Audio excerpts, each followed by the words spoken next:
Voilà, bonjour à toutes et à tous. Au nom de l'équipe, je vous souhaite la bienvenue.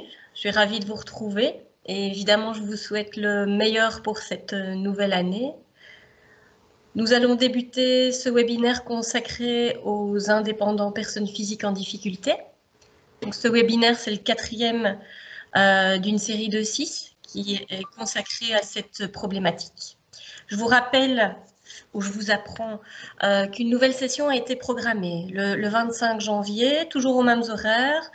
Elle donnera la parole à 2 psychologues du dispositif Impasse dans l'impasse et traitera de différents sujets, des difficultés psychologiques liées à la situation socio-administrative et économique des indépendants, les dispositifs d'aide qui sont mis en place pour les indépendants en difficulté, la prévention suicide, etc. Les informations donc, sur les autres webinaires sont disponibles sur votre écran à l'instant et n'hésitez pas à vous y inscrire, vous êtes les bienvenus. Alors, comme à l'accoutumée, avant de présenter Arnaud Bouvier, je souhaitais vous communiquer quelques informations pratiques. La première, c'est que ce webinaire est enregistré. L'enregistrement vous sera adressé par mail et sera accessible sur le site de l'Observatoire. Je vous rappelle donc qu'on est le 11 janvier 2021, que les informations qui vous sont délivrées par Monsieur Bouvier sont valables à la date du jour. Et donc, c'est juste un petit avertissement, si vous écoutez le podcast par la suite, de bien avoir cette information en tête. Deuxième information pratique, le PowerPoint vous sera envoyé dès demain. Et au niveau de l'organisation, c'est toujours la même formule. 1 heure d'exposé, 30 minutes de questions-réponses. Je vous remercie de poser vos questions directement dans la messagerie pendant la présentation. Virginie Sautier, qui est juriste à l'Observatoire, est la modératrice du jour. Elle va compiler vos questions et elle les soumettra à Monsieur Bouvier en fin de session. Si vous rencontrez un problème avec la messagerie lorsque vous voulez poser une question, vous n'hésitez pas à transmettre cette question par mail à Sylvie Dehaene. Elle vous a transmis le lien de connexion du jour. Et donc, pour respecter le timing, on fonctionnera uniquement avec des questions écrites. Et je vous le rappelle aussi, à la suite des 6 webinaires, l'équipe de l'Observatoire va réaliser une brochure de synthèse qui reprendra les principaux conseils concernant la prise en charge d'un dossier d'un indépendant en difficulté. Et cette petite brochure vous sera également envoyée par email. Il est grand temps maintenant de laisser la parole à Monsieur Bouvier. Monsieur Bouvier, vous êtes donc président de division au tribunal de l'entreprise de Liège, division Arlon-Marche-Neufchâteau. Monsieur Bouvier, à vous la parole jusqu'à 14 h. Comme vous l'avez demandé, c'est un membre de l'équipe qui fera défiler votre PowerPoint et moi, je jouerai le rôle de maître du temps. Voilà, je vous remercie déjà. Voilà, merci, bonjour à tous. Je vous souhaite également une très heureuse année 2021. Voilà, aujourd'hui, donc, nous allons aborder la problématique des entreprises en difficulté, plus particulièrement des indépendants en difficulté, sous l'angle du tribunal de l'entreprise et donc la matière principalement des enquêtes commerciales, des faillites et des procédures de réorganisation judiciaire. Alors, comme préalable, je vais parler du tribunal de l'entreprise, puisque, comme vous le savez sans doute, le vocable a été modifié, puisqu'en 2018, lors de l'instauration du Code de droit économique, le tribunal de l'entreprise a remplacé l'appellation de tribunal de commerce, pour une raison bien précise, c'est qu'on ne parle plus de commerçant, donc cette notion de commerçant n'existe plus, mais on parle maintenant d'entreprise. Et ce n'est pas que de la cosmétique, puisqu'on verra plus tard que la notion d'entreprise est beaucoup plus large que celle de commerçant. Alors, au niveau préalable, je rappelle quelques principes au niveau du tribunal de l'entreprise sur la compétence générale du tribunal de l'entreprise. Vous trouvez les textes dans le code judiciaire, donc CJ ici, article 573 du code judiciaire, qui vous dit le tribunal traite des contestations entre entreprises. Donc on parle des personnes physiques, donc les indépendants, les personnes morales, qui comprend les sociétés et les ASBL, les organisations sans personnalité juridique, mais ça c'est plus rare. Donc quel que soit le montant de la demande et qui ne relève pas de la compétence spéciale d'autres juridictions. Donc par rapport à la situation antérieure, donc avant 2018, un litige entre deux entreprises restait encore, pour les petits montants, restait encore de la compétence du juge de paix. Actuellement, tous les litiges entre entreprises, et donc à partir de 1 € de contentieux, sont de la compétence du tribunal de l'entreprise. Pour les personnes physiques, il faut évidemment que le litige ou la contestation ait un rapport avec l'activité économique. Si, bien entendu, si un indépendant a un litige qui est relatif à son immeuble d'habitation privé, etc., là, ce ne sera pas la compétence du tribunal de l'entreprise. Ce qu'il faut savoir aussi, si vous intentez une action contre une entreprise et que vous êtes un particulier, à ce moment-là, vous avez le choix. Donc un particulier qui est demandeur et qui assigne une entreprise, par exemple, vous avez un litige avec votre entrepreneur. Si vous êtes un particulier, vous pouvez assigner votre entrepreneur soit devant le tribunal de l'entreprise, soit devant le tribunal de première instance ou le juge de paix si le litige est inférieur à 5 000 €. Là, vous avez un choix. Alors, les compétences spéciales, actions et contestations découlant des procédures d'insolvabilité.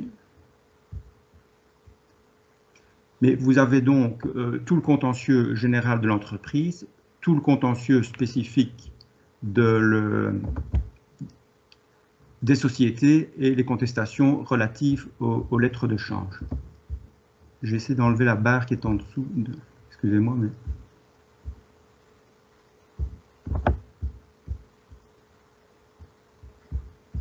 la barre en dessous qui m'empêche de lire.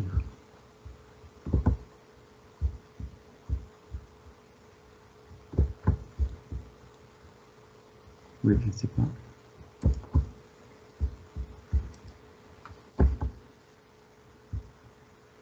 En tout cas, nous, on n'a pas de problème à l'écran, Monsieur Bouvier. Oui, non. Je vais... C'est parce que j'ai une barre qui m'empêche de lire. Mais ça n'a pas d'importance, je vais reprendre le texte. Voilà, donc les compétences générales, les compétences spéciales. On va passer à la page suivante. Voici une carte judiciaire. C'est important parce qu'il faut rappeler qu'en 2014, le paysage judiciaire a été totalement modifié, puisqu'à l'époque, avant 2014, vous aviez, je pense, 27 arrondissements judiciaires, et qu'en 2014, on a réduit considérablement le nombre d'arrondissements judiciaires, avec une particularité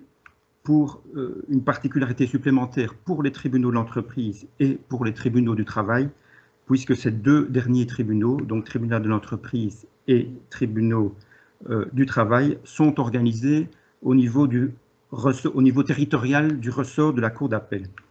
Et donc vous voyez sur ce schéma qu'en fait il y a en Belgique 9 tribunaux de l'entreprise. Donc vous avez Gand, Anvers, qui correspond au ressort des cours d'appel de Gand et d'Anvers.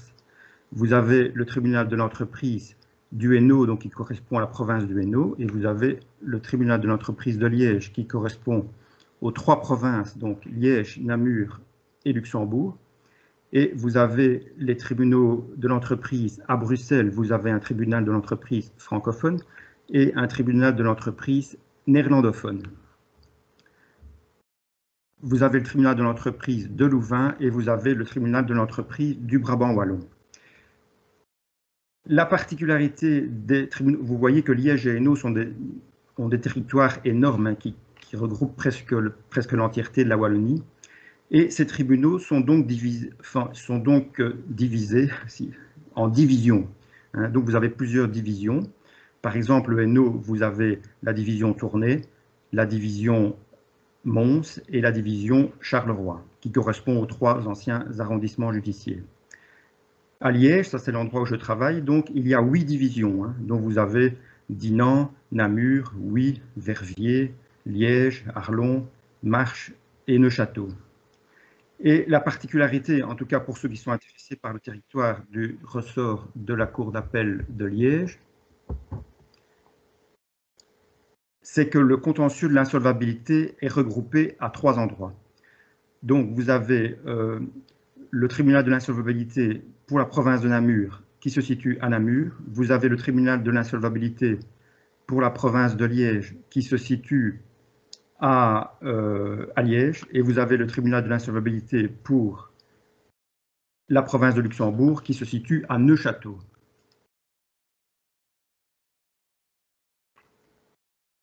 Donc il faut savoir si on introduit une demande à Arlon ou à Marche, c'est Neufchâteau. Si c'est une demande d'une entreprise à Dinan, ce sera Namur. Si c'est une demande de Huy ou de Verviers, ben, ce sera à Liège. Et alors vous avez le tribunal de l'entreprise de peine qui subsiste en raison évidemment du problème de langue puisque la procédure a lieu en allemand. Et là nous avons évidemment un tout petit tribunal de l'entreprise au niveau de l'importance du contentieux, en tout cas du nombre de dossiers. Voilà, donc page suivante. Voilà, le tribunal de l'entreprise comprend une ou plusieurs chambres, donc ça c'est un rappel de l'article 84 du Code judiciaire. Et en ce qui concerne la composition, chaque chambre est composée d'un juge de carrière et de 2 juges consulaires. Donc rappelons au niveau de la particularité de la composition du siège au tribunal de l'entreprise, un peu à l'instar de ce qui se fait au tribunal du travail, ce sont des chambres collégiales. Donc la chambre collégiale est présidée par un juge professionnel et qui est entouré de 2 juges consulaires. Et donc vous avez là un mix entre le juge de carrière qui est un peu le gardien de la loi et de la procédure, et les 2 juges consulaires qui sont des entrepreneurs ou des banquiers, des réviseurs, des comptables, enfin des indépendants, et qui apportent leur connaissance technique, leur connaissance du terrain. Et ce mélange donc du côté juridique et le côté technique, évidemment, est une plus-value pour le tribunal de l'entreprise ou pour le tribunal du travail dans les matières qui lui sont spécifiques. Et alors, vous avez un acteur également important, donc c'est le ministère public, le procureur du roi. On verra plus tard qui peut agir soit comme demandeur dans les procédures d'insolvabilité, soit qui donne un avis. Alors, la page suivante. Au niveau de la terminologie, donc je parlais tantôt du juge consulaire. Donc les juges consulaires sont très nombreux. Par exemple, si je prends le tribunal dans lequel je travaille, dans le tribunal, les divisions luxembourgeoises, donc Arlon, Marche et Neufchâteau, nous sommes 2 juges professionnels et entourés d'une trentaine de juges consulaires. Et donc les juges consulaires ont des missions spécifiques, mais il est important de rappeler qu'il y a, disons, 3 appellations que vous allez rencontrer dans la pratique, mais qui en fait, toutes les 3 sont exercées par un juge consulaire. Alors, tantôt, le juge consulaire sera juge rapporteur. Donc, le juge rapporteur, c'est le juge qui est désigné dans le cadre de la détection des entreprises en difficulté. C'est ce qu'on appelait à l'époque la chambre d'enquête commerciale, mais qui a changé de nom et qui s'appelle maintenant la chambre des entreprises en difficulté. Et ce juge qui convoque l'entreprise en difficulté est appelé juge rapporteur. Ça, c'est une première mission du juge consulaire. Une deuxième mission du juge consulaire, on va l'appeler juge délégué.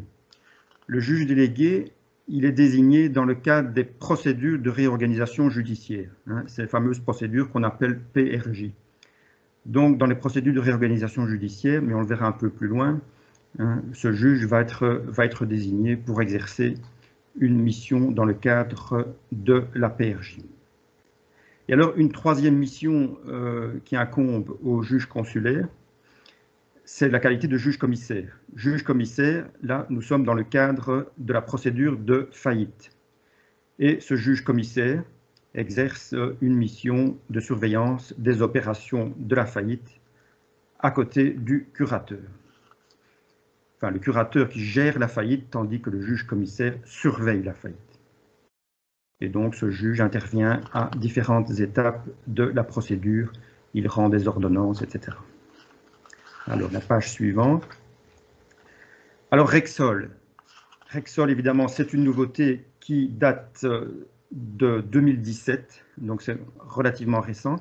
Et donc, c'est cette fameuse plateforme électronique qui avait commencé par la faillite et puis ensuite la réorganisation judiciaire, donc qui est applicable, qui est en fonction tant pour les faillites que pour les réorganisations judiciaires.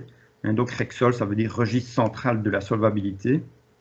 Et donc, c'est une plateforme électronique qui est gérée par l'Ordre des avocats et sur laquelle sont traités tous les dossiers de faillite et de PRJ. Et en fait, vous avez, au niveau de Rexol, vous avez une partie publique et vous avez une partie privée. La partie publique, on le verra plus tard, c'est pour que les personnes puissent, par exemple, faire un aveu de faillite, tandis que la partie privée, elle est destinée aux acteurs de la faillite, donc par exemple le greffe, le juge commissaire, le juge délégué, le curateur, etc. Donc partie publique, partie privée. Alors, la page suivante. La notion d'entreprise, donc notion et controverse. Donc, je l'ai dit tout à l'heure, on ne parle plus de commerçant, cette notion n'existe plus. Et cette nouvelle notion d'entreprise est en vigueur depuis l'entrée en vigueur du livre 20 du Code de droit économique, quand vous verrez livre 20 CDE, Code de droit économique, et qui est en vigueur depuis le 1er mai 2018, donc c'est quand même relativement récent. Donc la notion de commerçant a été supprimée pour être remplacée par la notion d'entreprise. Et cette notion d'entreprise est définie dans l'article 1.1, premièrement, du Code de droit économique. Et on vous dit, pour l'application du présent code, on entend par entreprise chacune des organisations suivantes. Petit a, toute personne physique qui exerce à titre indépendant une activité professionnelle. Et là, évidemment, c'est l'hypothèse que l'on vise plus particulièrement dans l'exposé d'aujourd'hui. Donc, l'indépendant à titre qui exerce en personne physique. Alors, deuxième hypothèse, toute personne morale. Toute personne morale, ce sont donc les sociétés, mais également les ASBL. Donc, il faut savoir que le tribunal de l'entreprise, maintenant, traite tout ce qui est ASBL. Tout ce qui est ASBL et qui était traité antérieurement par le tribunal de première instance, tout ça a été regroupé au tribunal de l'entreprise, les ASBL étant considérés actuellement comme des entreprises. Et donc, une faillite d'ASBL est tout à fait possible. Et alors, troisième hypothèse, mais je ne vais pas m'attarder, toute autre organisation sans personnalité juridique, c'est un cas qui est quand même beaucoup plus rare. Alors, la page suivante.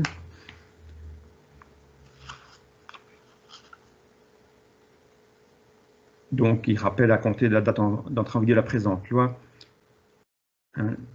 la notion de commerce doit être comprise comme entreprise, entrée en vigueur au 1er novembre 2018. Le 1er novembre 2018, c'est la date à laquelle, d'ailleurs, le tribunal de commerce est devenu tribunal de l'entreprise, notamment avec toutes les implications au niveau des compétences du tribunal, dont les compétences ont été fortement élargies, puisque au niveau du contentieux général, le tribunal de l'entreprise s'occupe de tout le contentieux, non seulement des sociétés, des indépendants personnes physiques, mais également de tout le contentieux des ASBL.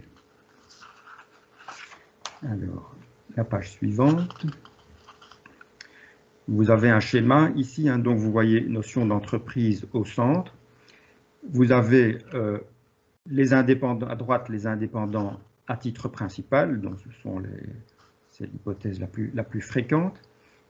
Si je tourne en dessous, vous avez l'agriculteur. C'est important de parler de l'agriculteur parce que avant 2018, on considérait que l'agriculteur exerçait une activité de nature civile et donc tout le contentieux des agriculteurs était regroupé au niveau du tribunal de première instance et cela avait évidemment des conséquences puisque les agriculteurs n'étaient pas soumis à la loi sur les faillites, mais donc étaient soumis à la loi sur le règlement collectif de dette.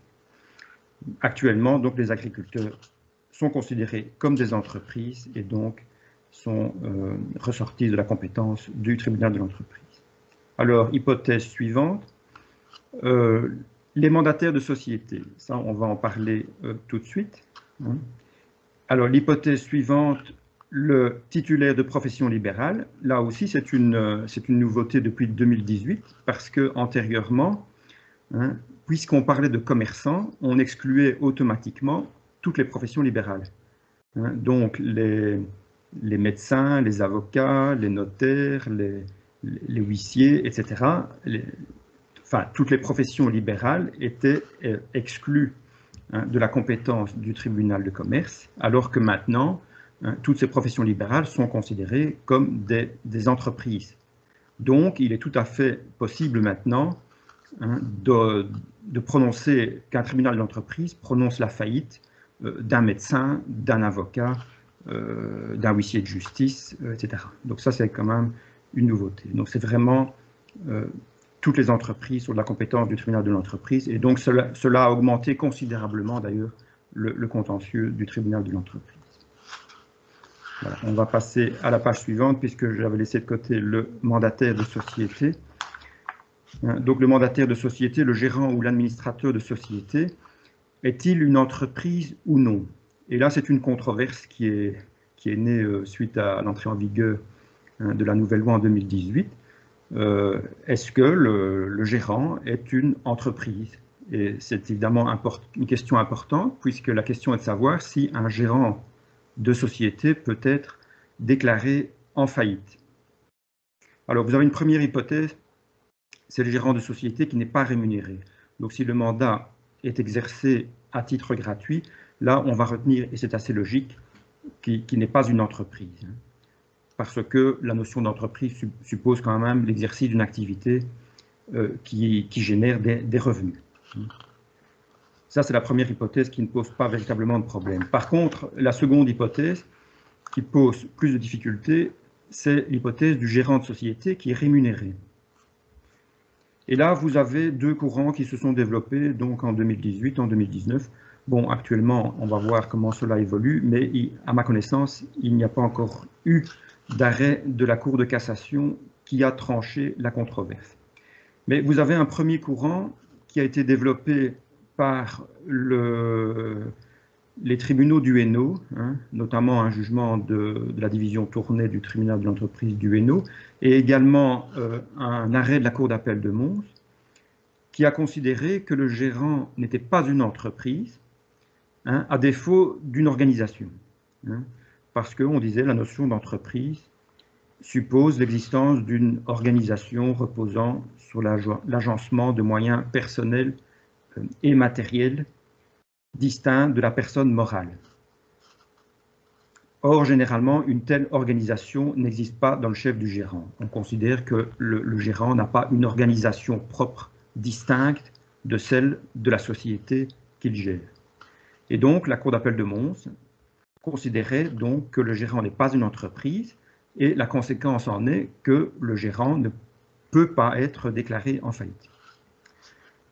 Vous avez, page suivante, donc une deuxième optique, et qui semble majoritaire, c'est celle de la Cour d'appel de Liège, la Cour d'appel de Bruxelles et en général des tribunaux de l'entreprise de Liège, en tout cas pour ce qui me concerne, puisque je travaille dans le ressort de Liège.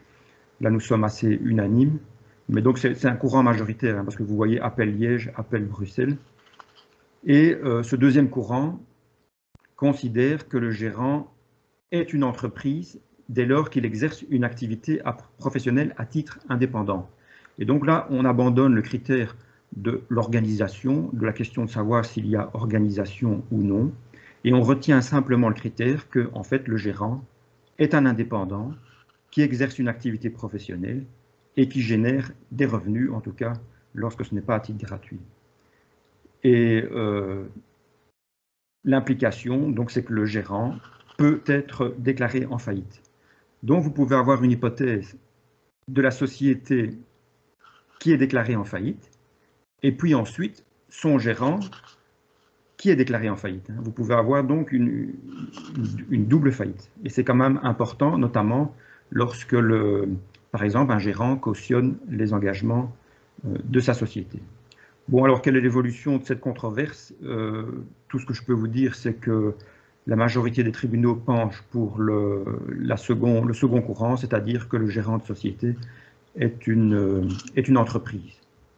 Quant à la jurisprudence du Hainaut, je ne connais pas précisément son évolution, mais évidemment, il serait quand même souhaitable que la Cour de cassation puisse se prononcer sur cette controverse.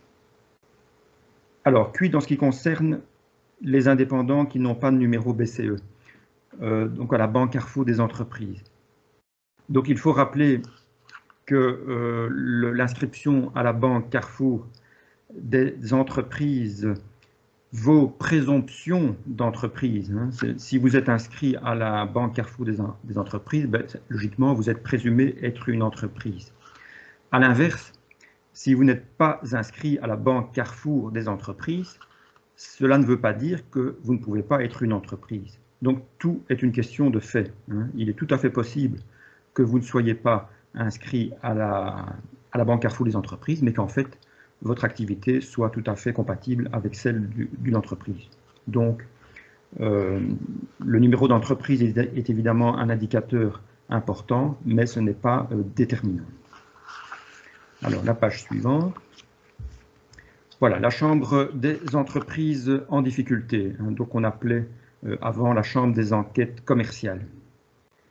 Donc, chaque tribunal de l'entreprise institue une ou plusieurs chambres des entreprises en difficulté. Donc, c'est également une chambre à 3 juges, hein, donc qui est composée qui est présidée donc par le président de la Chambre des entreprises en difficulté, qui est un magistrat professionnel, hein, donc un magistrat de carrière, et qui est entouré, donc à l'instar des autres chambres du tribunal, qui est entouré de 2 juges consulaires. Et c'est cette chambre, donc la Chambre des entreprises en difficulté, chambre à 3 juges, est la chambre qui va donner l'orientation au dossier des entreprises en difficulté. Hein, voilà, donc la mission, elle est double. D'une part, préserver la continuité de l'activité des entreprises. Là, évidemment, c'est un premier objectif, mais le second objectif, tout aussi important, c'est d'assurer la protection des droits des créanciers.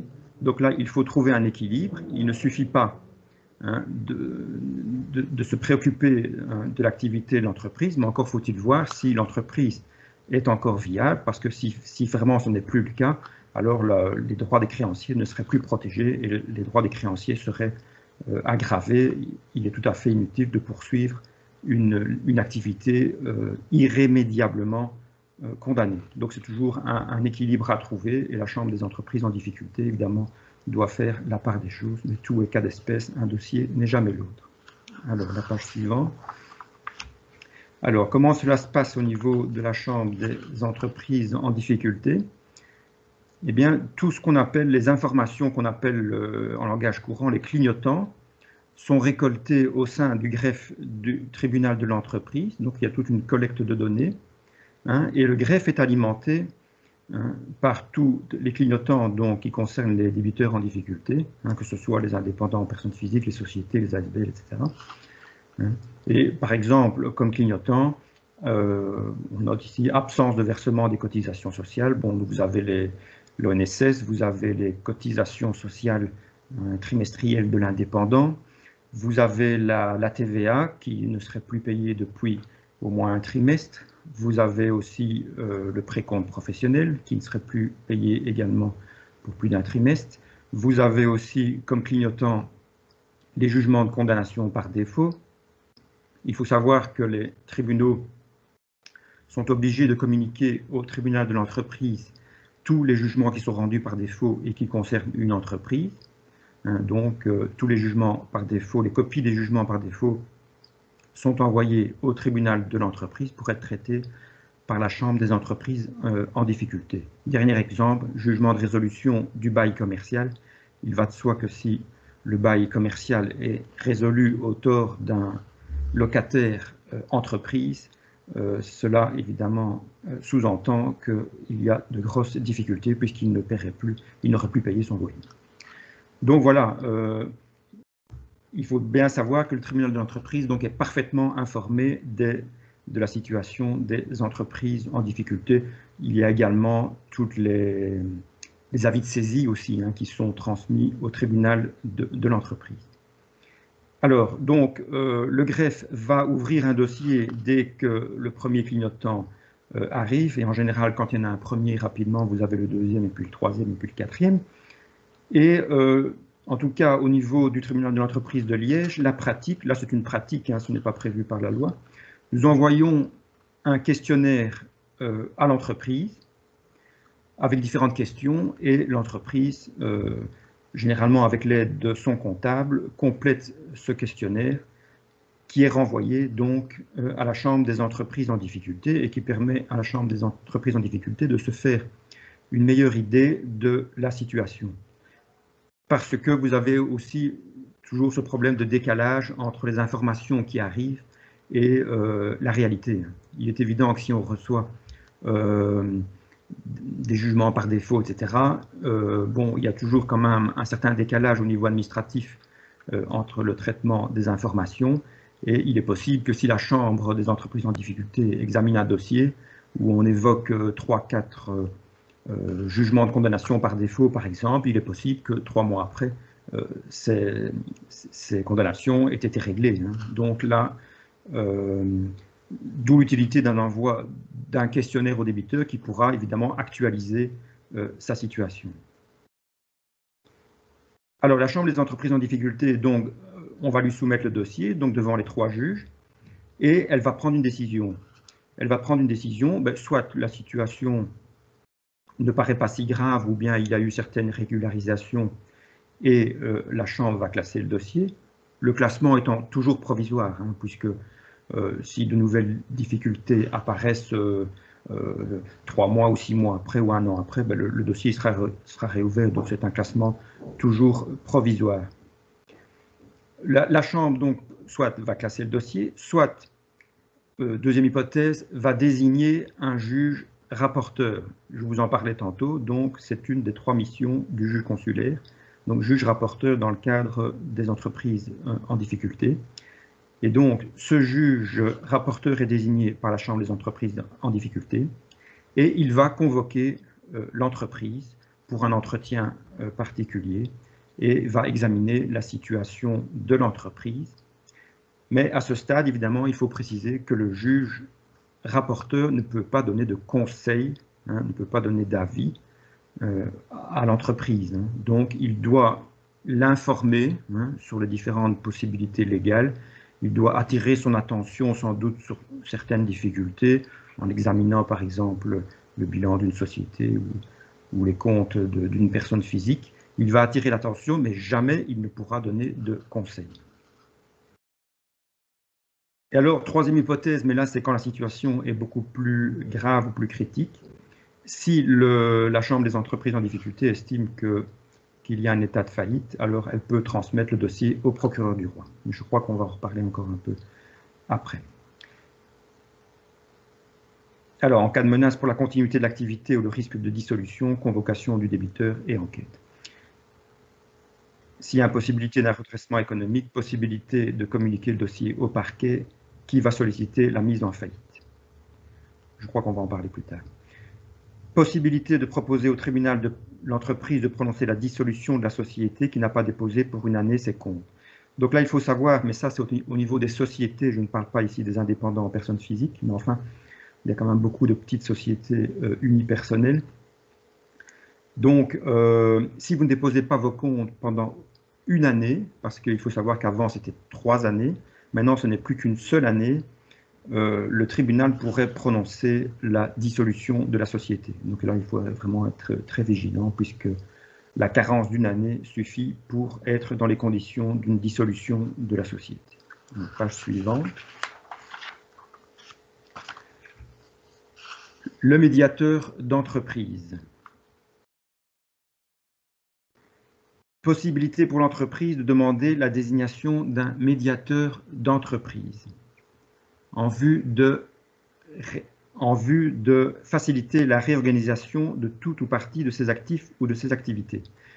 Là, c'est un outil, je suis très heureux d'en parler parce que c'est un outil totalement méconnu et dans la pratique très peu utilisé, et c'est sans doute regrettable. Alors, page suivante, donc, de quoi s'agit-il? Comment désigner un médiateur d'entreprise? Bon, tout d'abord, il faut adresser une demande au tribunal de l'entreprise. Hein, donc, mais ça, c'est un peu de la cuisine interne. La demande est adressée au président du tribunal de l'entreprise ou à la chambre des entreprises en difficulté, suivant qu'il y a un dossier d'enquête ou non. Donc, s'il n'y a pas de dossier qui a été ouvert, c'est le président du tribunal de l'entreprise qui va désigner le médiateur d'entreprise. Si un dossier est déjà ouvert et qu'il y a une enquête en cours, et donc qu'un juge rapporteur a été désigné, à ce moment-là, ce sera la chambre des entreprises en difficulté. Mais finalement, peu importe, parce que la demande, il suffit de l'adresser au tribunal de l'entreprise, et c'est au sein de notre tribunal qu'on va aiguiller vers le président ou vers la chambre. C'est une demande qui doit en principe être formulée par écrit, même si la loi prévoit qu'elle peut être formulée oralement, mais enfin, oralement, ça me paraît quand même un peu bizarre. Mais donc, il y a des formulaires qui existent, hein, mais je dirais qu'à la limite, il n'y a pas véritablement un formalisme très important. Hein, il suffit qu'une entreprise sollicite la désignation d'un médiateur d'entreprise. Elle peut même proposer le nom d'un médiateur d'entreprise. Alors, vous allez me dire qui sont les médiateurs d'entreprise. Ben, ça peut être des avocats, ça peut être, vous avez un organisme qui s'appelle Belgian Senior Consultants. Ce sont en général des entrepreneurs, des indépendants qui sont pensionnés et qui consacrent une partie de leur temps à aider les entreprises en difficulté et qui le font pour des tarifs les plus modérés possibles. Alors, donc, la suite de cette procédure, donc le président ou la chambre des entreprises en difficulté va désigner un médiateur d'entreprise et l'ordonnance va fixer la durée et l'étendue de la mission, dans les limites de la demande du débiteur, parce qu'en fait, c'est le débiteur qui va proposer la mission et l'ordonnance va en général se calquer sur la mission qui est proposée par le débiteur. Alors, quel est l'objectif de cette procédure? Préparer et favoriser un accord amiable, une réorganisation judiciaire par accord collectif ou un transfert d'actifs. Donc, la procédure de réorganisation judiciaire qui a pour but de préserver la continuité de l'entreprise en lui accordant un sursis. Donc, la PRJ, donc on parle de PRJ, a un triple objectif. Hein. C'est un portail unique et vous avez trois possibilités qui s'offrent à vous. Soit la conclusion d'un accord amiable, soit l'accord des créanciers sur un plan de réorganisation judiciaire, donc c'est la réorganisation judiciaire par accord collectif. Et troisième possibilité, c'est le transfert de l'entreprise. Et donc, en général, c'est principalement la réorganisation judiciaire par accord collectif hein, qui est principalement utilisée. Alors, les conditions, être une entreprise, bien entendu, subir une menace financière à brève échéance ou à terme, et présenter des perspectives de retour à l'équilibre financier et des possibilités de poursuivre l'entreprise. Bien entendu, si la situation est irrémédiablement compromise ou il ne faut même plus envisager ce type de mesure, et le problème c'est que souvent on l'envisage trop tard. Donc il faut quand même avoir une possibilité de redressement, si je puis dire. Alors, page suivante, donc vous avez un tableau, donc on commence à gauche. Cette PRJ s'introduit par une requête sur la plateforme informatique donc Rexol, donc le débiteur introduit sa requête via Rexol. Hein, de conditions, entreprise, menaces financières, perspective de retour à l'équilibre financier. Immédiatement, le président du tribunal désigne un juge délégué, hein, dont vous voyez au-dessus à gauche, désignation d'un juge délégué, je vous expliquais tantôt, hein, le juge délégué, c'est une des trois missions du juge consulaire. Et si par exemple l'entreprise est une profession libérale, on va aviser l'ordre, si c'est par exemple un médecin, un avocat, on va aviser l'ordre des médecins ou l'ordre des avocats, et information du procureur du roi. Alors, la demande est examinée dans les 15 jours, hein, le temps nécessaire pour que le juge délégué puisse rencontrer l'entreprise, faire un état des lieux et donner un avis hein, sur la demande. Et cette demande est examinée donc, dans les 15 jours par le tribunal de l'entreprise, donc une chambre à 3 juges, sur rapport du juge délégué. Alors, on continue à droite, l'alternative, soit le jugement va ouvrir la procédure, soit il va la refuser. Si la procédure est refusée, vous avez un droit d'appel dans les 8 jours de la notification. Si la procédure est ouverte, et c'est le plus souvent le cas, donc le tribunal va ordonner l'ouverture de la PRJ et va fixer la durée d'un sursis. Et donc le sursis, pour être tout à fait concret, c'est le gel des créances. Donc les créanciers ne peuvent pas agir pendant le temps du sursis. Et ce sursis permet évidemment à l'entrepreneur de préparer un plan pour se réorganiser et repartir sur de meilleures bases. Et donc le jugement d'ouverture de la PRJ est publié au Moniteur belge.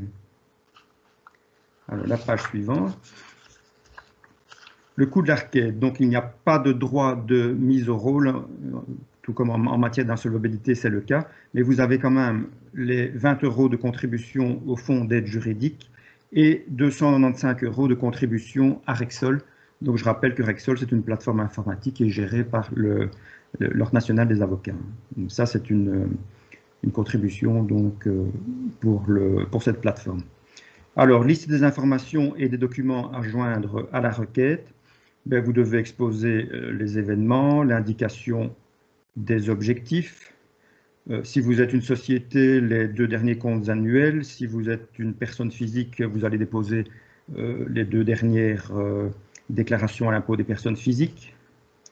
Vous allez établir un budget pour la durée du sursis. Vous allez dresser une liste des créanciers, vous allez exposer les mesures que vous envisagez pour établir la rentabilité.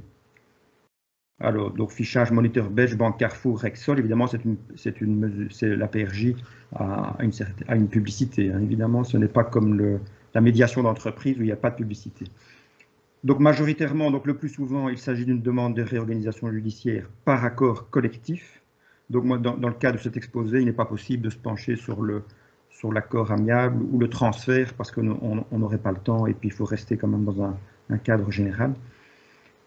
Et donc, poursuite de l'activité économique, donc ça c'est important. Donc, la gestion de l'entreprise, des revenus, etc., reste toujours entre les mains de l'entrepreneur, du débiteur. Alors, page suivante. Donc, PRJ par accord collectif, donc c'est une des 3 possibilités de la PRJ. Donc, vous avez le jugement d'ouverture de la PRJ et le tribunal va fixer un sursis. Dans un premier temps, ce sursis ne pourra pas excéder 6 mois. Donc, le tribunal va décider, il va accorder 1 mois, 2 mois, 3 mois, 4 mois, 5 mois, maximum 6 mois. Si le tribunal accorde 2 mois, en général, c'est plutôt un mauvais signe. Par contre, si c'est 6 mois, c'est mieux. Parce que, en général, si on accorde un sursis très court, c'est une indication que le dossier n'est pas bon. Donc, en général, on va accorder souvent un sursis de 6 mois si le dossier est valable. Et donc, ce sursis peut être prolongé d'une nouvelle période jusqu'à 12 mois. Et donc, on peut, par des requêtes ultérieures en prorogation du sursis, arriver à un sursis de 12 mois. De plus, vous pouvez encore, mais là, c'est uniquement en cas de circonstances exceptionnelles, arriver jusqu'à un maximum de 18 mois. Donc, si on additionne tout, on arrive à un maximum de 18 mois. Mais pour passer de 12 à 18, il faut invoquer des circonstances exceptionnelles. Alors, quel est l'effet du sursis? Suspension des mesures d'exécution, impossibilité d'être déclaré en faillite, et contrairement à la faillite, évidemment, nous ne sommes pas dans l'hypothèse d'un concours entre les créanciers. Et on va, donc le débiteur va établir la liste de ses créances et il y aura des créances sursitaires qu'on appelle ordinaires et des créances sursitaires qu'on appelle extraordinaires. Et ça, le fait que ce soit ordinaire ou extraordinaire, ça donne évidemment plus de droits pour celui qui a des créances extraordinaires, notamment au niveau de la durée du plan, c'est 2 ans ou 5 ans. Alors, préparation du... Mais c'est difficile d'aller dans tous les détails. Préparation du projet de plan. Il est possible d'obtenir des abattements jusque de 80%. En fait, vous devez, dans votre plan, proposer un remboursement minimum de 20% des créances en capital. Donc, c'est un minimum. Donc, ça veut dire que vous pouvez proposer un abattement de 80%. Donc, c'est quand même considérable. Par contre, il n'y a pas de remise, donc pas d'abattement pour tout ce qui est amende pénale, dettes alimentaires, indemnités pour préjudice corporel, les dettes nées de prestations de travail à l'exclusion des cotisations ou dettes fiscales ou sociales. Ça avait fait l'objet d'une controverse, mais maintenant, donc, les dettes nées de prestations de travail ne peuvent pas être abattues, mais par contre, les cotisations inhérentes à ces dettes peuvent l'être. Donc, la durée est de 5 ans maximum. Donc, votre plan doit être établi sur une durée de 5 ans maximum. Alors, étape suivante, homologation du plan, clôture de la procédure. Lorsque le plan va être établi, il sera remis au tribunal et une audience du tribunal va être fixée pour le vote.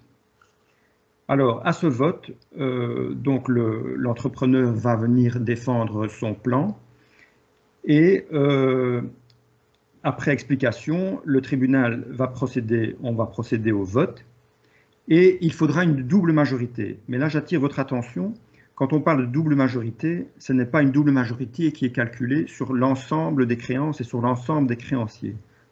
Donc, c'est une double majorité qui est calculée uniquement sur les créanciers qui votent. Donc, si je donne un exemple, si vous avez des créances pour 1000 et 10 créanciers, par exemple, si à l'audience de vote, il y a 2 créanciers qui se présentent pour une valeur de 100, mais il suffit d'avoir la majorité calculée sur ces 100. Donc, si ces 2 créanciers qui représentent 100, c'est-à-dire 1/10 des créances, votent positivement, eh bien, le plan est approuvé. Donc, il s'agit, pour les créanciers, c'est important évidemment de se manifester parce que même si le plan est voté par 2 créanciers sur 10 qui représentent 10% des créances, ce plan, évidemment, s'applique à tous les créanciers. Et ensuite, donc, le plan est, après le vote, le plan est homologué ou refusé par le tribunal. En général, le tribunal va se ranger sur le vote. Si le vote est positif, le plan va être approuvé. Alors, quels sont les cas de refus? Si le plan est contraire à l'ordre public. Et alors, étape suivante, donc exécution du plan, donc sur une durée maximum de 5 ans. Alors, page suivante, point d'attention et conseils. Bon, procédure en réorganisation judiciaire introduite bien souvent trop tardivement. Bon, ça c'est évidemment toujours le même problème. On a toujours tendance à intervenir tard, voire trop tard, et ce qui rend les choses beaucoup plus difficiles.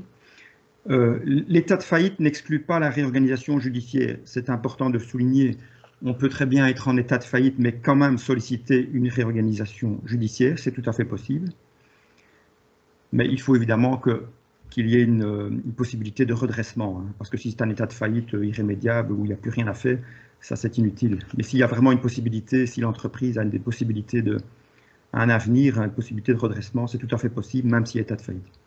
Solliciter l'aide d'un professionnel. Bon, un avocat, c'est sûr que pour introduire une PRJ, il est quand même nécessaire de s'entourer d'un professionnel, notamment un avocat au niveau de tout ce qui est procédure et de son comptable pour établir les différents documents, le plan, etc. Alors, risque de révocation en cas de non-respect du plan homologué. Mais si le tribunal, lorsqu'il va voter le plan homologué, il va clôturer la PRJ. Donc, le jugement va clôturer la procédure de réorganisation judiciaire et donc ce plan va devoir être exécuté sur, par exemple, 3 ans, 4 ans, donc maximum 5 ans. Si ce plan n'est pas respecté, un créancier ou plusieurs créanciers pourraient citer le débiteur devant le tribunal en révocation du plan. Donc ça, c'est tout à fait possible et ça arrive. Et alors, donc, point suivant, bénéfice du sursis pour le conjoint, l'ex-conjoint, le cohabitant légal de plus de 6 mois, l'ex-cohabitant légal, personnellement obligé aux dettes contractuelles. Donc, le sursis a un effet sur le conjoint ou le cohabitant, donc le conjoint et le cohabitant, donc profitent en quelque sorte de la suspension au niveau de la poursuite des dettes. Alors, page suivante, donc là je quitte la procédure de PRJ et pour aborder la procédure de faillite. Donc, procédure judiciaire ayant pour objectif de mettre le patrimoine du débiteur sous la gestion d'un curateur chargé de le liquider et de répartir le produit de cette liquidation entre ses créanciers.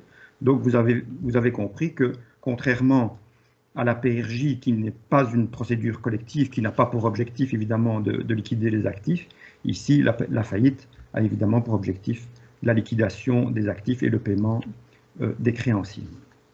Alors, les conditions de la faillite, bon, être une entreprise, donc on en a parlé au début de l'exposé, quelles sont les entreprises. Siège social ou centre des intérêts principaux, en Belgique, ça c'est la compétence territoriale. Donc, pour un indépendant personne physique, ce n'est pas le critère du domicile, c'est le critère de l'activité. Il faut vraiment où l'activité s'exerce, où l'activité est gérée. Ça, c'est pour la compétence du tribunal. Donc, ce n'est pas le critère du domicile. Et pour les sociétés, c'est le centre des intérêts principaux. Et le centre des intérêts principaux, le siège social est présumé être le centre des intérêts principaux, mais parfois, il peut y avoir une discordance. Mais retenez pour l'indépendant personne physique, pas nécessairement le domicile, mais le lieu d'activité. Alors, avoir cessé ses paiements de manière persistante, donc ça c'est les fameuses conditions de la faillite, avoir cessé ses paiements de manière persistante, on a rajouté donc le mot persistante, et se trouver en état d'ébranlement du crédit. L'ébranlement du crédit, c'est plus une question de confiance, la confiance des banques, la confiance des fournisseurs. Alors attention, tout débiteur est tenu dans le mois de la cessation de ses paiements de faire aveu de faillite. Donc je rappelle qu'il y a quand même une sanction pénale qui est prévue. Si un indépendant est en cessation de paiement et donc en état de faillite, il doit faire aveu de faillite, il n'en a pas le choix. C'est une obligation et c'est d'ailleurs soumis à une sanction pénale. Alors la page suivante, la procédure de faillite. Donc vous avez à gauche, il y a 3 possibilités pour qu'une faillite soit déclarée. C'est soit sur aveu du débiteur, et donc le débiteur, l'entrepreneur va se rendre sur la plateforme Rexol, donc la partie publique, et va introduire son aveu de faillite. Il paraît que c'est assez compliqué, je n'ai jamais essayé, mais il paraît que c'est assez compliqué, enfin voilà. Donc ça, c'est la première possibilité sur aveu. La deuxième possibilité, c'est sur citation d'un créancier. Donc là, c'est un créancier qui va citer l'entreprise en faillite, donc devant le tribunal de l'entreprise. Et la troisième possibilité, MP, c'est le ministère public, donc le procureur du roi, qui va citer en faillite, par exemple dans l'hypothèse d'un renvoi du dossier par la Chambre des entreprises en difficulté, qui aurait considéré que l'entreprise se trouvait en état de faillite. Et donc le procureur du roi a un pouvoir d'action ici, donc il est demandeur et il demande la faillite. Je rappelle que le procureur du roi, il intervient tantôt comme demandeur, tantôt comme la partie qui donne un avis dans une procédure. Donc, conditions, entreprise, cessation de paiement, ébranlement du crédit. Ensuite, donc, le tribunal prononce ou ne prononce pas la faillite. Bon, s'il prononce la faillite, il déclare la faillite. Il va nommer un curateur et un juge commissaire. Si la faillite est complexe, peut-être 2 curateurs, ça peut être, c'est toujours un avocat, mais par contre on peut joindre, pour une faillite complexe, on pourrait par exemple joindre un professionnel du chiffre si c'est nécessaire, mais à la base le curateur principal ce sera toujours un avocat. Et on nomme un juge commissaire, donc pour rappel, le juge commissaire est un juge consulaire, c'est une des 3 missions du juge consulaire. Les créanciers devront faire leur déclaration de créance dans les 30 jours, donc sur Rexol, et puis le tribunal va fixer la date du premier procès verbal de vérification des créances.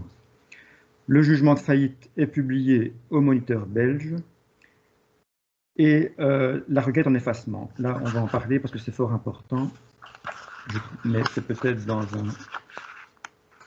un slide suivant, mais je vais en parler tout de suite.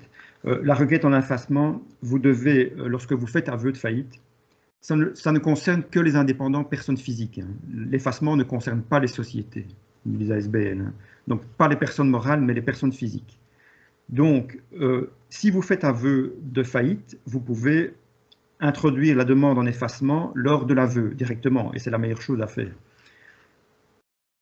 Par contre, si votre faillite est prononcée sur citation du ministère public ou d'un créancier, ben, vous n'avez pas fait aveu, donc vous n'avez pas introduit votre requête en effacement.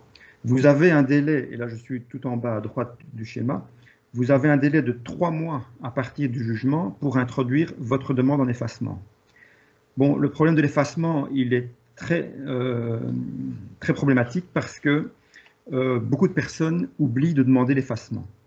Il faut savoir qu'avant 2018, on ne parlait pas d'effacement, on parlait d'excusabilité, mais l'excusabilité ne devait pas être demandée expressément.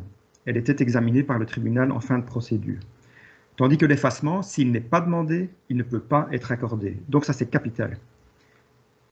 Lors de la dernière audience, on a eu 3 dossiers où des personnes physiques n'avaient pas demandé l'effacement, et ça, c'est quand même dramatique. Parce que la sanction est la forclusion, en ce sens que ben, si vous ne le demandez pas, il n'y a rien à faire. Bien que ce soit également un peu controversé, certains tribunaux essaient de sauver ce qui peut l'être, mais la loi est quand même assez claire, comme quoi il y a forclusion. Mais dans ce domaine-là aussi, il pourrait y avoir une évolution si la Cour de cassation devait se prononcer sur le sujet. En tout cas, il faut véritablement être très attentif à cette problématique de l'effacement. Alors, la page suivante. Le coût de l'aveu de faillite, il n'y a pas de droit de mise au rôle. Vous devez joindre des documents à votre demande de faillite. Donc, bilan, actifs passifs, évaluation des biens, état des créances, des dettes, tableau, dernier compte de résultats, enfin, liste des clients, liste des fournisseurs, les sûretés, etc., etc. Donc, différents renseignements qui vous sont demandés, donc que vous allez introduire via la plateforme Rexol. Fichage, moniteur belge, banque Carrefour, Rexol. Alors, fin de l'activité économique. Ici, il y a un point important qui est une modification par rapport à l'ancienne loi sur les faillites, donc avant 2018. Depuis 2018, le débiteur peut recommencer, enfin, s'il recommence une nouvelle activité, tous les revenus qui sont issus de cette nouvelle activité n'entreront pas dans la masse de la faillite. C'est important parce que sous le régime antérieur, donc avant 2018, tant que la faillite était en cours, tout ce que le débiteur percevait comme revenu ou capital ou autre chose rentrait dans la masse de la faillite. Tandis qu'ici, il y a véritablement un nouveau départ, puisque tout ce qui est acquis en vertu d'une cause postérieure à la faillite ne tombe pas dans la masse, et donc c'est un nouvel actif d'une nouvelle activité. Et je pense, par exemple, on pourrait donner 2 exemples. Bon, évidemment, les revenus d'une nouvelle activité qui ne rentrent pas dans la masse, mais également imaginez l'hypothèse d'un héritage. Hein. Si le failli hérite après le jugement déclaratif de faillite, ça ne tombera pas dans l'actif de la faillite, contrairement à la situation antérieure avant 2018. Mais le critère légal, c'est en vertu d'une cause postérieure à la faillite.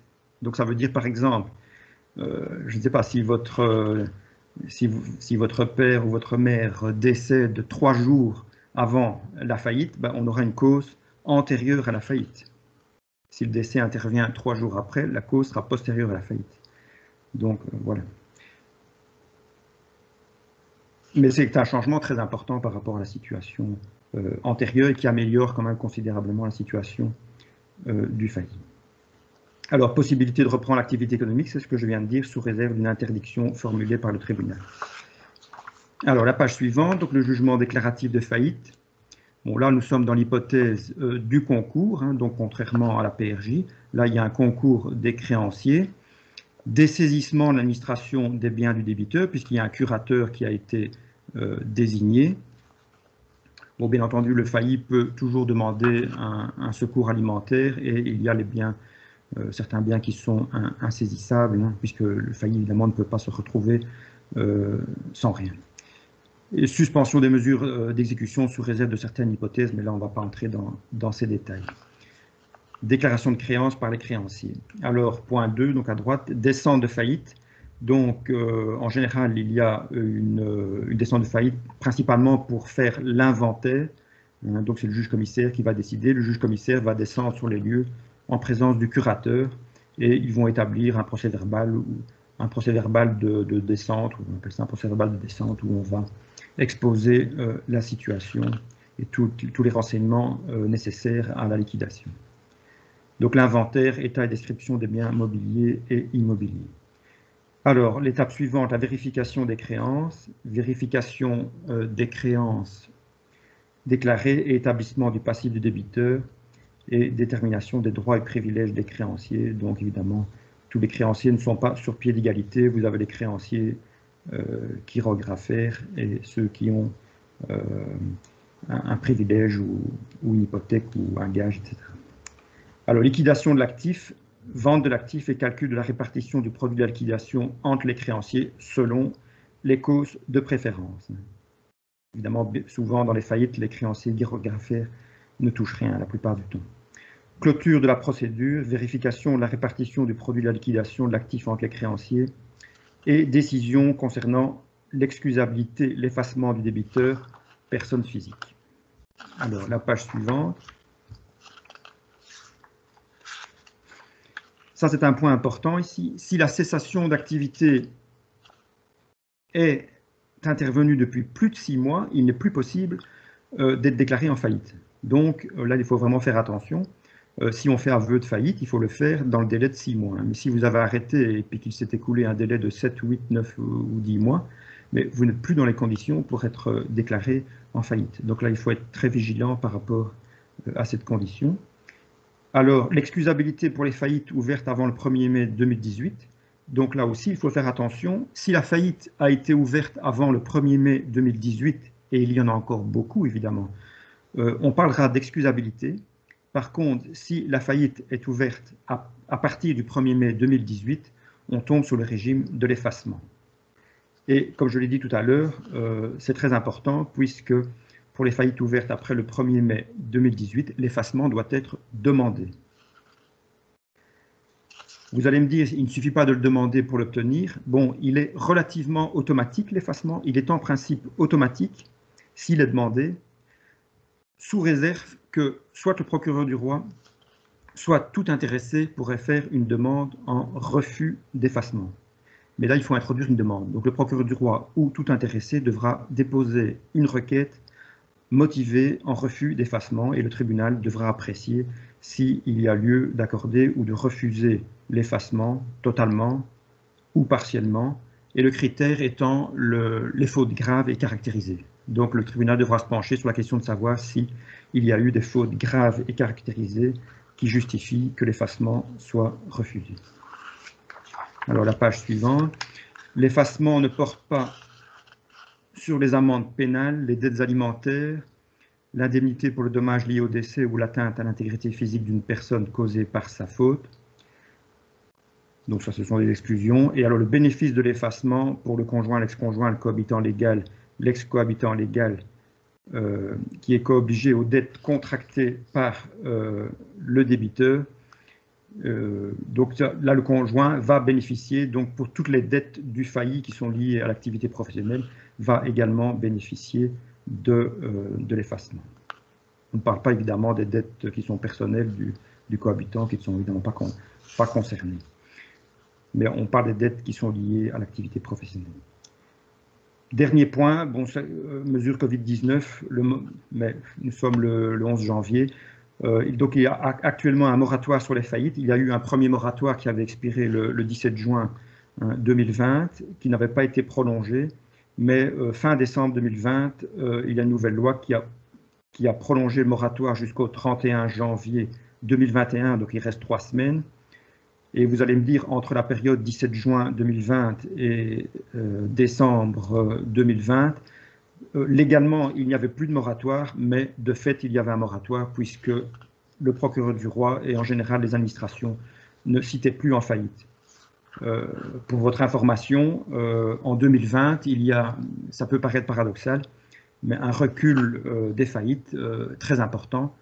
Il semblerait que le plus important soit dans la province de Luxembourg, donc celle où je travaille, où on parle de moins 40% de faillites en 2020, mais ce n'est certainement pas une bonne nouvelle, puisque cela veut dire que vraisemblablement, lorsque le moratoire sera terminé donc le 31 janvier 2021, à ce moment-là, les créanciers, le procureur du roi, les administrations, etc., pourront à nouveau citer en faillite, et il est à craindre que de nombreux dossiers seront ouverts. Voilà, merci pour votre attention et désolé pour le contretemps. Monsieur Bouvier, merci beaucoup. Pas de souci pour le contretemps. L'essentiel étant que vous soyez revenu. Donc voilà, je vais vous proposer un petit aménagement de timing. Comme on était censé terminer à 14h30, mais il est important pour moi de répondre aux questions qui sont posées. Donc, on va prendre le temps pour les questions-réponses. Pour ceux d'entre vous qui ont un timing serré, de toute façon, nous allons vous transmettre l'enregistrement de l'ensemble du webinaire avec les questions-réponses. Donc, vous pourrez en prendre connaissance par la suite si vous êtes contraint de nous quitter. Voilà, Virginie, je te laisse la parole. Merci. Merci. Voilà, donc j'ai fait comme vous m'aviez demandé, Monsieur Bouvier, j'ai rassemblé les questions un peu plus générales et puis on terminera alors par des questions un peu plus spécifiques. Alors, la première question concerne la Chambre des entreprises en difficulté. Une personne vous demande, est-ce que la Chambre des entreprises en difficulté reçoit toutes les informations expliquées dans votre exposé? Si oui, qu'en fait-elle? Pour le moment, je suppose qu'elle doit être interpellée par un nombre très important d'entreprises en difficulté. Mais oui, il n'y a pas vraiment de... Enfin, si je comprends bien la question, les informations arrivent normalement, hein, donc tous les clignotants arrivent normalement. Mais ce qui se passe, c'est que la Chambre des entreprises en difficulté, évidemment, si elle transmet le dossier, par exemple, au procureur du roi, etc., il n'y a pas de suivi au niveau des demandes de faillite. Par exemple, moi, depuis le mois de septembre, en tout cas dans la province de Luxembourg, nous n'avons pas eu une seule demande de PRJ. Donc, et ça c'est quand même problématique, c'est que tous les problèmes ont été mis sous cloche, c'est un peu comme une casserole à pression, le couvercle, hein, on tient le couvercle au-dessus, mais c'est problématique parce que tous ces problèmes vont ressurgir très rapidement. Mais je ne sais pas si c'était exactement la portée de la question. Mais si jamais ce n'était pas tout à fait ça, je propose à la personne qui a posé la question de remettre alors avec un peu plus de précision. Mais bon, les clignotants arrivent normalement, la Chambre des entreprises en difficulté travaille normalement, mais dans la chaîne du travail, il y a quand même une rupture par rapport au moratoire. Et je crois que c'est quand même problématique parce que le fait que... Parce qu'en fait, ce qui se passe maintenant, c'est un sursis généralisé. Hein. Ce n'est pas un sursis particulier pour une entreprise, mais c'est un sursis généralisé. Et le risque, évidemment, c'est que à partir du moment où c'est un sursis et pas des remises de dettes, toutes ces dettes qui sont gelées actuellement vont ressortir dans les prochains mois, et sans compter les échéances futures. Hein. Donc, c'est ça le gros souci. Hein. Oui. Merci. Alors, une autre question qui concerne cette fois donc la notion de médiateur d'entreprise. Quel est le coût de la procédure du médiateur d'entreprise et plus précisément, combien peut coûter un médiateur d'entreprise en moyenne? Mais ça, le coût, en fait, il n'est pas fixé. Il n'est pas fixé par la loi, il n'est pas fixé par un règlement. Tantôt, je parlais des Belgian Senior Consultants. Bon, ça c'est parfait parce que bon, ce sont des pensionnés qui sont indépendants, qui connaissent bien la matière, qui ont envie d'aider les entreprises.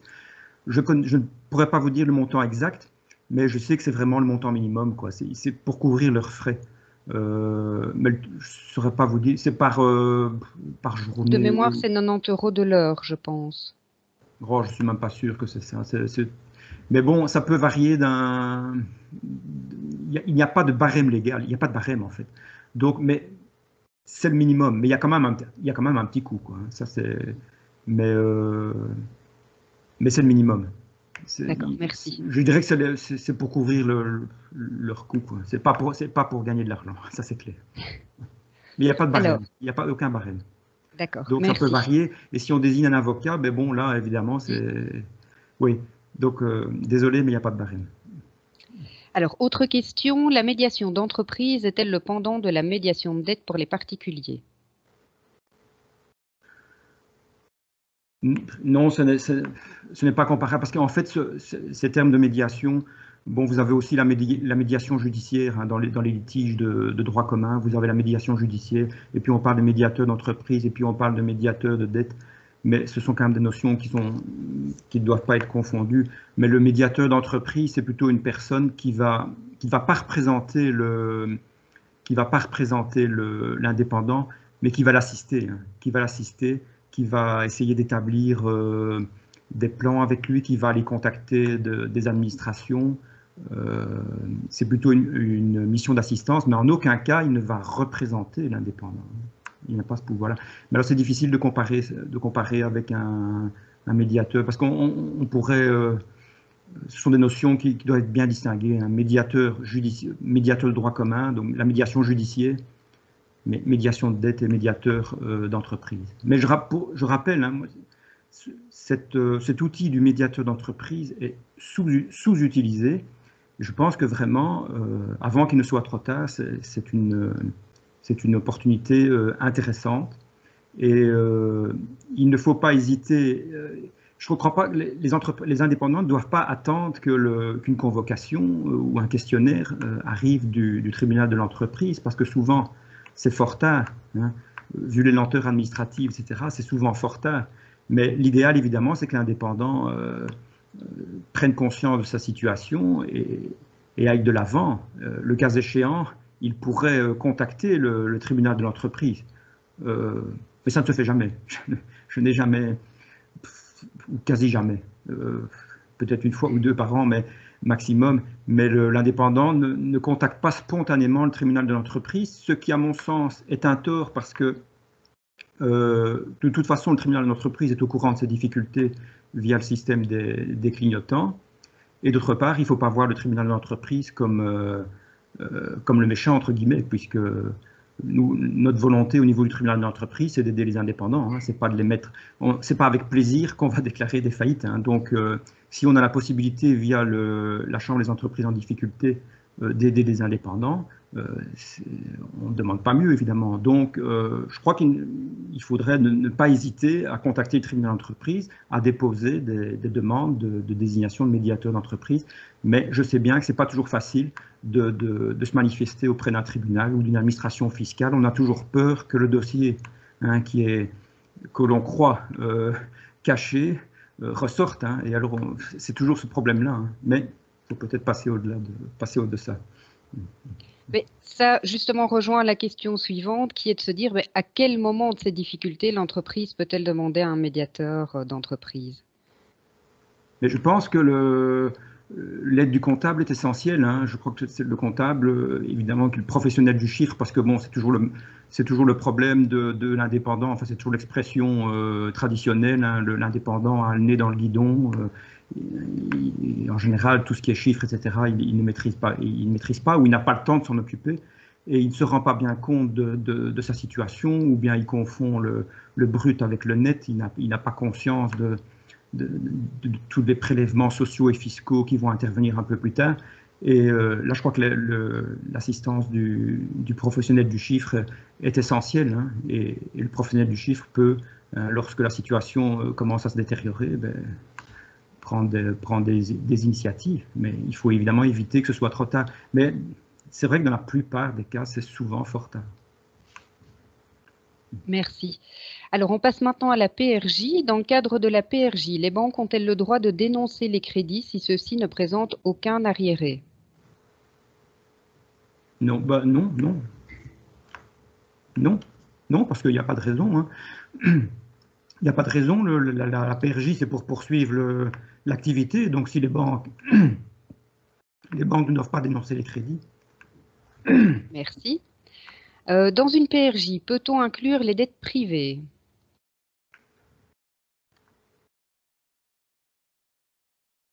Ah, mais c'est toutes les dettes, hein, oui. Parfait. Alors, on passe maintenant à la faillite. Que doit faire l'entreprise si après 6 mois de non-activité, la faillite n'est plus possible? Mais là, elle ne peut pas être, elle ne peut pas être déclarée en faillite, donc règlement collectif de dette. Oui, c'est plus possible. Hein. Donc après les 6 mois, donc il n'y a plus de faillite possible et donc avec comme corollaire, plus de possibilité d'effacement. Hein. Et là, on bascule dans le régime que je connais moins, hein, mais collectif de dette. Quoi. J'imagine que si c'est une entreprise, enfin une société, dans ce cas-là, elle ne peut faire que la cessation d'activité. Mais une société n'est pas concernée par le délai de 6 mois. Hein. Ah oui, oui, d'accord. Oui, parce qu'une société, en fait, elle n'arrête pas. Quoi, hein. Donc, il n'y a pas d'arrêt dans une activité. On ne peut pas dire pour une société qu'elle arrête ses activités. Tant qu'elle existe, elle existe. Enfin, qu'il n'y ait pas d'activité réelle, qu'il y ait une activité réelle ou pas, ça ne change rien. Elle existe toujours.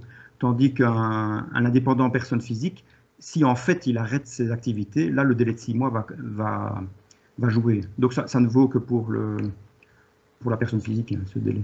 D'accord. Alors, on va passer maintenant. Il n'y a pas d'effacement hein, pour la société aussi. Pour les sociétés, il n'y a pas d'effacement. Hein. On va passer donc à des questions peut-être un peu plus précises. Pour revenir à cette notion d'entreprise, donc pouvez-vous confirmer qu'un indépendant aidant, pas d'un conjoint, sans numéro d'entreprise, peut faire faillite? Oui, tout à fait. Ça. On a déjà prononcé des faillites de conjoints aidants, d'aidants, etc. Et ce n'est pas lié au fait d'avoir un numéro de BCE ou pas. Hein. Ça, j'en ai parlé tantôt. Le numéro de BCE, c'est une présomption. C'est la présomption d'être une entreprise. Mais s'il n'y a pas de numéro de BCE, vous pouvez très bien justifier être une entreprise. Mais donc un aidant, un conjoint aidant peut être déclaré en faillite. Merci. Au niveau de la notion d'entreprise toujours, qu'en est-il du gérant d'entreprise dormante, non rémunéré de fait, par ailleurs travailleur salarié, ce gérant étant aussi gérant d'autres entreprises en faillite non clôturées? Oui, mais c'est un gérant non rémunéré ici. Non rémunéré, oui. S'il n'est pas rémunéré, bon. Qui est travailleur salarié. Travailleur salarié, mais non, parce qu'il n'est pas indépendant. Hein. Il faut vraiment être indépendant. Enfin, si, il est indépendant, oui. Il faut vraiment être indépendant, payer des cotisations sociales. Oui, mais s'il n'est pas rémunéré, pour moi, ce n'est pas une entreprise. Hein. D'accord. Alors, on revient à la PRJ. Y a-t-il des mesures spécifiquement liées au Covid, mensualité du plan postposé, etc. Et avez-vous des informations sur la nouvelle PRJ et l'hibernation évoquée dans le cadre du Covid-19? Sur la nouvelle PRJ? Oui.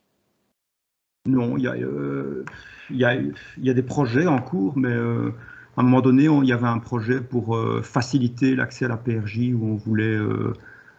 on partait du principe que c'était trop compliqué au niveau des documents à fournir, etc. Mais il y avait un projet pour faciliter, mais c'est un projet peut-être en cours, mais qui n'est pas effectif pour l'instant. Donc moi, je ne suis pas au courant de ce que, pour l'instant, une loi serait imminente au niveau... Mais peut-être, ça peut venir. Hein. Mais je sais qu'il y a un projet qui était en cours courant au mois de juillet. L'autre partie de la question, c'était? C'était les mesures liées spécifiquement au Covid dans le cadre de la PRJ. Moi, pour l'instant, le problème pour l'instant, c'est qu'il n'y a plus de PRJ. Donc, moi, depuis le 1er septembre, dans le Luxembourg, on n'a pas eu une seule demande de PRJ. Mais ça, c'est dû au fait du sursis de droit ou de fait. Hein, tant que les créanciers sont bloqués dans leur action, ben, les entreprises ne bougent pas, raison pour laquelle on n'a pas au tribunal de demande de PRJ. Et au niveau faillite, on a très peu de faillites, on a uniquement les faillites sur aveu, en fait. Mais les faillites sur citation, on n'en a plus. Bon, bien entendu, il faut faire attention parce que le Covid, c'est une chose, mais vous avez des entreprises qui sont en difficulté, qui étaient déjà en difficulté à la date du 18 mars 2020. Hein, donc, oui. il faut aussi faire la part des choses, hein, parce que c'est un critère que la loi utilise aussi au niveau du moratoire. Est-ce que l'entreprise était en état de cessation de paiement à la date du 18 mars 2020? Et si elle était en état de cessation de paiement à cette date-là, il n'y aurait pas de moratoire. Mais bon, voilà. Et si la personne précise sa question, il y avait une PRJ depuis 2015 et la fin était en fait prévue en décembre 2020. Suite à la fermeture de l'entreprise, il n'a pu respecter ses plans depuis mars 2020 à décembre 2020. Ces mensualités peuvent-elles être postposées? Oui, c'est vrai qu'il y a, oui, c'est vrai, il y a quand même à ce niveau-là, dans la loi qui est sortie fin décembre 2020, sur le moratoire, donc le moratoire qui est prévu jusqu'au 31 janvier 2021, il y a des dispositions concernant les délais de paiement pour les plans de PRJ, ça c'est exact. Hein, donc, des prolongations. Il y a des prolongations, mais je ne saurais pas vous dire exactement dans tous les détails. Mais si vous retrouvez la loi sur le moratoire, hein, donc qui est sortie fin 2020, vous allez trouver des dispositions et des prolongations de délais pour le paiement de PRJ. Donc, on peut imaginer qu'un plan qui était prévu, par exemple, pour 5 ans, soit prolongé d'une période correspondant. Là, il faudrait vraiment aller voir précisément le texte de loi. Mais effectivement, il existe une disposition à ce niveau-là. Je n'y pensais plus, mais effectivement, oui.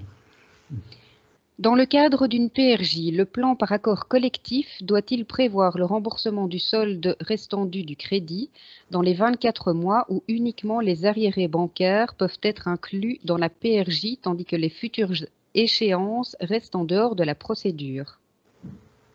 Oui, évidemment, il faut bien, au niveau de la PRJ, il faut clicher la situation au moment de l'ouverture de la procédure. Hein. Quand on parle de créances surcitées, ce sont les créances qui existent à la date de l'ouverture de la procédure. Hein. Et on ne parle pas des créances qui naissent après l'ouverture de la procédure. Hein. Donc, quand on parle de créances surcitaires, ce sont les créances existantes au jour de l'ouverture de la procédure. Hein. Mais alors, bon, le créancier hypothécaire, par exemple, le banquier qui est créancier hypothécaire, ben, il a le statut spécial de créancier surcitaire extraordinaire. Hein. Et donc, au niveau du plan, mais ça, je ne suis pas rentré dans les détails parce que bon, c'est de matière tellement vaste et quand même assez compliquée. Mais au niveau du plan, on ne pourra pas faire un plan sur 5 ans, ce sera sur 24 mois. Donc les créanciers surcitaires extraordinaires, le plan ne peut être envisagé que sur 24 mois. Pour ces créanciers-là, pour tous les autres créanciers, les surcitaires ordinaires, là on peut aller jusqu'à 5 ans. Donc dans le plan, il faut vraiment distinguer les surcitaires ordinaires, les surcitaires extraordinaires, et aménager le plan en fonction. Hein. D'une part 24 mois, d'autre part maximum 5 ans. Merci. Et alors, 2 dernières questions en matière de faillite. Une personne ayant eu un jugement de non-excusabilité en 2017 peut-elle introduire une requête en RCD aujourd'hui?